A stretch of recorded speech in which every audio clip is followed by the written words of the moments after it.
de Dieu, nous avons de manière internationale un problème à régler. Vous savez, il y a toujours de nouveau des frères qui sont sous une influence étrangère et créent par leurs opinions et leurs doctrines des divisions. Et le dernier week-end, nous avions, n'est-ce pas, parlé de cette pensée ou bien de cet enseignement que maintenant, sur terre, n'est-ce pas, le mariage a lieu et que la fête du mariage, donc les noces, le rabbin aura lieu au ciel plus tard. Et je peux vraiment pas supporter quelque chose qui n'est pas biblique. Je ne peux pas le supporter. Je ne peux pas le supporter, le tolérer. Je pourrais vraiment prendre une chicotte et faire sortir de l'église ces frères-là qui portent des faux enseignements. Franchement, leur frapper là-dessus et leur dire de repartir à la maison. Imaginez-vous, ce n'est pas à tolérer. La nouvelle doctrine maintenant, et elle vient de cette grande église qui existe au Congo. C'est en fait le meilleur exemple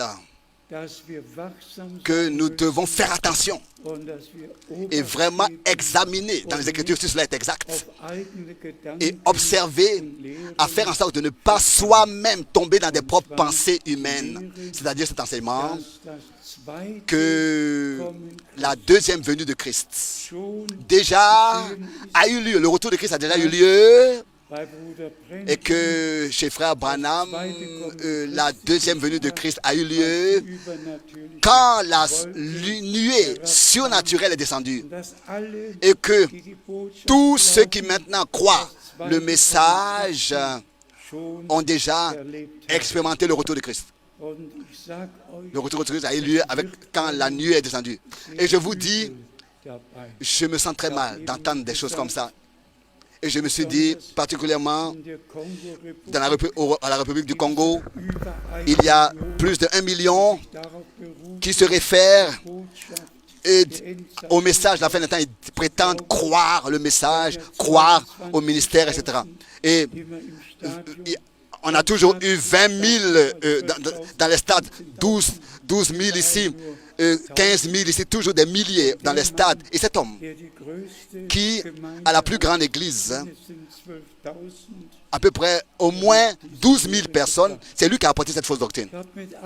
Et par esprit, des citations de frère Branham, j'ai pris certaines citations, la date, avec l'exactitude de ce qu'il a dit.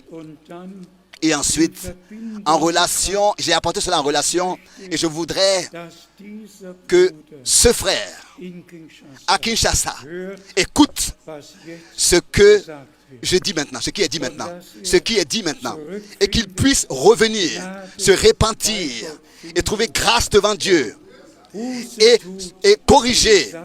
Et cela se repentir dans un sac avec de la cendre. Et j'ai apporté les citations de frère Branham. Citation, le Seigneur revient 3 fois.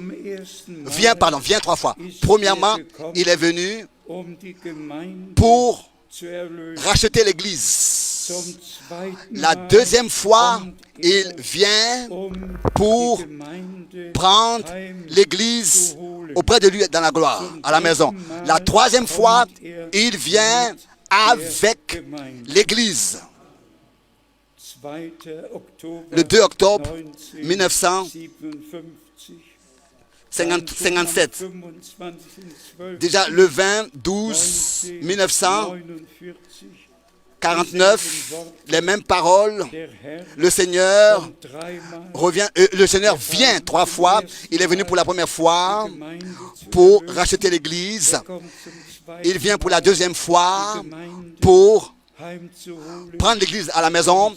Il vient pour la troisième fois avec l'Église pour régner. Toutes ces citations, on peut aller d'une à l'autre et on peut encore insister particulièrement et dire que frère Branham a reçu le mandat direct d'apporter le message qui précédera le retour de Christ. Comment est-ce qu'un tel homme peut déclarer de telles choses? Si Paul dit que si quelqu'un vous apporte un autre évangile que nous vous avons pas prêché, qu'il soit quoi? Maudit. Et si ensuite nous allons à toutes les autres écritures, dans le Nouveau Testament, le Seigneur vient pour la deuxième fois. Je peux vous le lire dans l'Épître aux Hébreux. Nous pourrons aller dans toutes les épîtres et lire ce qui se passe quand le Seigneur revient pour prendre les siens auprès de lui. On peut le lire dans la Bible et ensuite on entend avec quel enthousiasme des gens disent même Alléluia et Amen à une fausse doctrine. Pourquoi? Parce que eux, ils regardent à l'homme et sont amis à un homme et ont perdu l'orientation divine. Nous ne regardons pas à un homme et nous n'écoutons pas non plus ce qu'un homme dit. Nous regardons au Seigneur et prêtons l'oreille seulement à ce que le Seigneur dans sa parole a dit. Dans Hébreux chapitre 2, le Seigneur est venu pour la première fois pour nous sauver de nos péchés. Hébreux chapitre 9, pardon. Il reviendra sans péché, au verset 28, pour nous prendre auprès de lui, pour ceux qui l'attendent, comme c'est clair et vrai dans la parole de Dieu.